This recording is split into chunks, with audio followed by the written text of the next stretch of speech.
Yes, folks, it's John G. Sutton Tales from the jails. Today I'm going to talk about an unfortunate incident concerning two prison officers from HMP Liverpool who have both been charged at Crown Court with gross negligence and manslaughter. It appears that a certain inmate called Anthony Payne had committed suicide at HMP Liverpool whilst he was in the charge of two prison officers, a 63-year-old man who was a custodial manager by the name of Paul Fairhurst, and a senior officer called Rachel Jameson. And they've been accused under the Health and Safety at Work Act 1974. Now, for those of you who are not familiar with the Health and Safety at Work Act, let me tell you this. Under Section 2, Paragraph A, there is a requirement for your employer to provide a provision of a system of work that is safe and without risk to health. Now,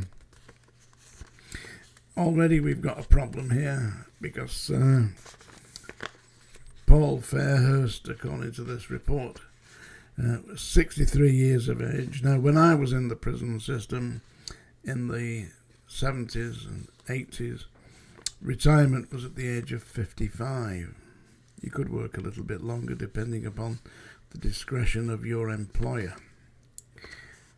But standard retirement for a prison officer was the age of 55.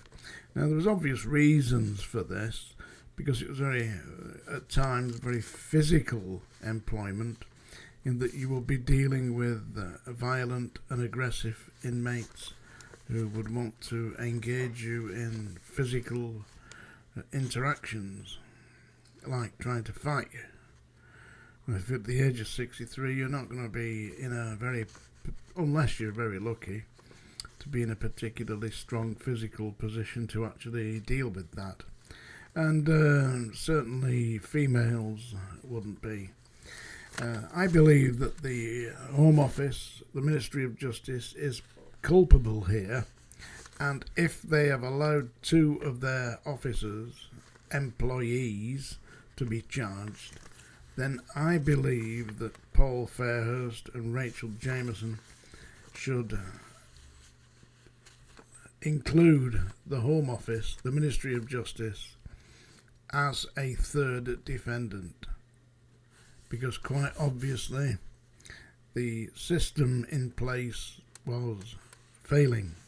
Now, it wasn't just failing once, it's failing all across the prison system, all over. And listen, yesterday I briefly discussed the cases of three individual prison staff, all female, all in their 20s, who had been placed into positions of vulnerability by their employer, contrary to Section 2, Paragraph A of the Health and Safety at Work Act 1974. And they were placed in that without adequate supervision or training, and were subsequently manipulated and effectively assaulted by inmates. But the answer to this was that their employer had them charged and subsequently imprisoned. I believe there should be a class action against the Home Office, against the Ministry of Justice, and charge them with offences under the Health and Safety at Work Act, Section 2, Paragraph A, and take them to court and let them defend themselves. That'd be nice and popular, won't it? Well, it certainly should be. I mean, the problems that you've got are that you're putting 18 to 20-year-old females in charge of serious offending adult male prisoners when they become seduced, manipulated, and abused by the inmates, what's the answer from the Home Office? Charge their employees. Utterly, absolutely disgraceful, and somebody needs to take them to task, but the only way to do it is to get a class action against the Home Office. So if you're listening to me, you defence lawyers out there who have been representing the prison officers who have been unfairly imprisoned, in my opinion, unfairly imprisoned for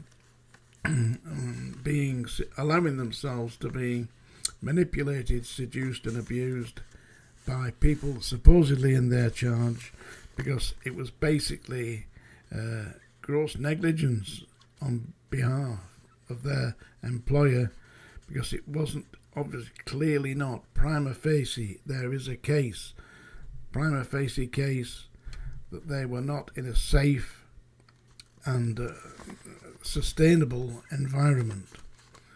So believe me, it should happen. I also see in the news today that Paul Gadd is complaining that he doesn't want to be relocated to an open prison because he feels that somebody might molest him.